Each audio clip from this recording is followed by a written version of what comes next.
नमस्कार दर्शकों, दी Indian festival channel पर आप सभी का स्वागत है। आज इस वीडियो में जानेंगे साल 2024 में अनंत चतुर्दशी का व्रत कब है, पूजा विधि, पूजा के शुभ मुहूर्त और साथ ही इस वीडियो में सुनेंगे अनंत चतुर्दशी व्रत की कथा भी। अनंत चतुर्दशी का व्रत भाद्रपद माह के शुक्ल पक्ष की चतुर्दशी तिथि को रखा जाता है। साल 2024 में चतुर्दशी तिथि का प्रारंभ 16 सितंबर की दोपहर 3:10 पर हो रही है, जो कि अगले दिन 17 सितंबर की सुबह 11:44 पर समाप्त हो रही है। ऐसे में उदया तिथि के अनुसार साल 2024 में अनंत चतुर्दशी का व्रत 17 सितंबर मंगलवार के दिन यह व्रत रखा जाएगा। अनंत चतुर्दशी व्रत के दिन भगवान श्री हरि विष्णु की पूजा होती है। अब आइए जानते हैं अनंत चतुर्दशी के दिन पूजा का शुभ मुहूर्त क्या है। अनंत चतुर्दशी के दिन पूजा का शुभ मुहूर्त है सुबह 10:43 से लेकर सुबह 11:44 तक।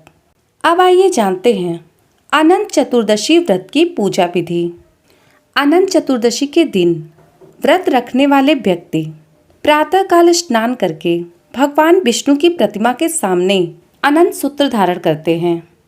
अनंत सूत्र एक पवित्र रेशम का पीला सूत्र होता है, जिसमें 14 गांठें लगी होती हैं, जो अनंत भगवान के 14 लोकों का प्रतीक होती है।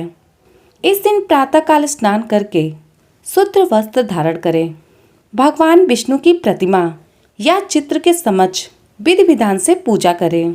भगवान विष्णु को फूल, अक्षत, धूप, दीप और नैवेद्य अर्पित करें।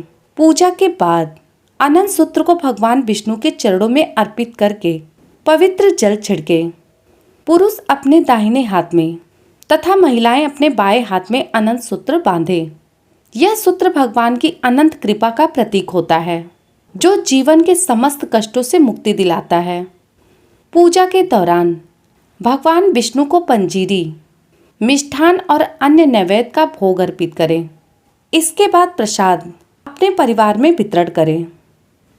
अनंत चतुर्दशी का व्रत निर्जला या फलाहार के रूप में किया जा सकता है। शाम के समय व्रत खोलने के लिए विष्णु भगवान की आरती करने के बाद भोजन ग्रहण करें। अब आइए सुनते हैं अनंत चतुर्दशी व्रत की कथा। अनंत चतुर्दशी व्रत की कथा। पौराणिक कथा के अनुसार एक बार महाराज युधिष्ठिर ने राजसूय यज्ञ किया। उस राजसूय यज्ञ के मंडप का निर्माण बहुत ही सुंदर हुआ था। वह यज्ञ मंडप इतना मनोरम था, जल व थल में कोई भिन्नता ही नजर नहीं आ रही थी। जल स्थल की भांति और स्थल जल की भांति प्रतीत हो रही थी। बहुत ही सावधानी रखने पर भी बहुत से व्यक्ति उस अद्भुत मंडप में धोखा खा चुके थे। एक बार कहीं से टहलते हुए दुर्योधन भी उस मंडप में आ गया। दुर्योधन एक तालाब को स्थल समझकर वहां पैर रखकर उस तालाब में गिर गया। द्रौपदी ने यह सब दृश्य देखकर दुर्योधन को अंधों की संतान, अंधी कहकर उनका उपहास किया। यह सब सुनकर दुर्योधन बहुत ही चिढ़ गया। द्रौपदी की यह बात उसके हृदय में बाढ़ के समान लगी। उसके मन में पांडवों के प्रति द्वेष उत्पन्न हो गया और उसने पांडवों से बदला लेने की ठान ली। उसके मस्तिष्क में अपने उपहास का बदला लेने के लिए विचार उपजने लगे।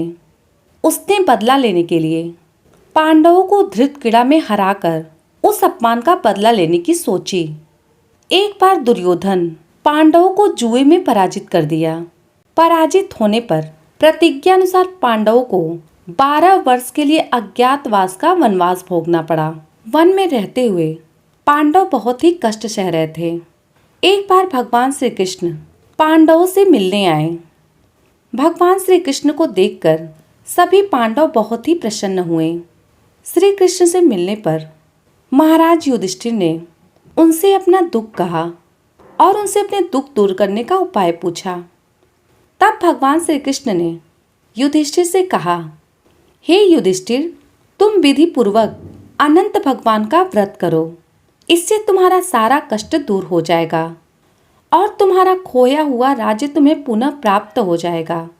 इस संदर्भ में भगवान श्री कृष्ण ने युधिष्ठिर को अनंत चतुर्दशी व्रत की कथा सुनाई। प्राचीन काल में सुमंत नाम का एक नेक तपस्वी ब्राह्मण था। उसकी पत्नी का नाम दीक्षा था। उस ब्राह्मण की एक परम सुंदरी धर्मपरायण कन्या थी जिसका नाम सुशीला था। सुशीला जब बड़ी हुई तो उसकी माता दीक्षा की मृत्यु हो गई। पत्नी के मरने के बाद ब्राह्मण सुमंत ने कर्कसा नामक स्त्री से दूसरा विवाह कर लिया और अपनी पुत्री सुशीला का विवाह कौंडिन्य ऋषि के साथ करा दिया। विदाई में कुछ देने की बात पर ब्राह्मण की पत्नी कर्कसा ने दामाद को कुछ ईंटें और पत्थरों के टुकड़े बांधकर दे दिए। इस बात से कौंडिन्य ऋषि दुखी हुए।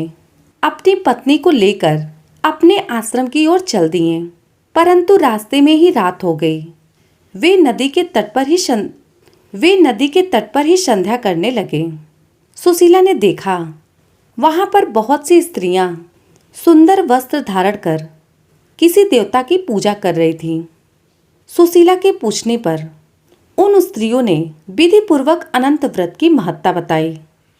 सुशीला ने वहीं पर उस व्रत का अनुष्ठान किया और 14 गांठों वाला डोरा हाथ में बांधकर अपने पति ऋषि कौंडिन्य के पास आ गई। ऋषि कौंडिन्य ने सुशीला से डोरे के बारे में पूछा तो उसने सारी बातें बता दी। ऋषि कौंडिन्य ने डोरे को तोड़कर अग्नि में डाल दिया। इससे भगवान अनंत जी का अपमान हुआ। परिणामतः ऋषि कौंडिन्य बहुत ही दुखी रहने लगे। उनकी सारी संपत्ति नष्ट हो गई।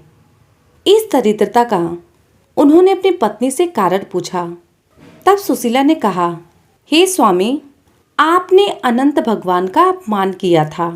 आपने अनंत भगवान का डोरा अग्नि में जलाया था, जिसके कारण स्वरूप यह सब हमारे साथ हो रहा है। यह सब सुनने के बाद पश्चाताप करते हुए ऋषि कौंडिन्य अनंत डोरे की प्राप्ति के लिए वन में चले गए। वन में कई दिनों तक भटकते भटकते निराश होकर एक दिन भूमि पर गिर पड़े। तब अनंत भगवान वहां पर प्रकट होकर बोले, हे कौंडिन्य, तुमने मेरा तिरस्कार किया था, उसी से तुम्हें इतना कष्ट भोगना पड़ा। तुम दुखी हुए। अब तुमने पश्चाताप किया है तो मैं तुमसे प्रसन्न हूँ। अब तुम घर जाकर विधि पूर्वक अनंत व्रत करो। 14 वर्ष पर्यंत व्रत करने से तुम्हारा दुख दूर हो जाएगा। तुम धन्य धान्य से संपन्न हो जाओगे। अनंत भगवान की यह बात सुनकर कौंडिन्य ऋषि ने वैसा ही किया और उन्हें सारे क्लेशों से मुक्ति मिल गई। श्री कृष्ण की आज्ञा से युधिष्ठिर ने भी अनंत भगवान का व्रत किया, जिसके प्रभाव से पांडव महाभारत के युद्ध में विजयी हुए तथा चिरकाल तक राज्य करते रहे। बोलो अनंत भगवान की जय। बोलो विष्णु भगवान की जय। दर्शकों, यह थी अनंत चतुर्दशी व्रत की कथा, पूजा विधि और अनंत चतुर्दशी व्रत से जुड़ी महत्वपूर्ण जानकारी। वीडियो पसंद आई हो तो वीडियो को लाइक करें, शेयर करें। ऐसे ही वीडियो देखने के लिए इस चैनल को सब्सक्राइब करें। धन्यवाद।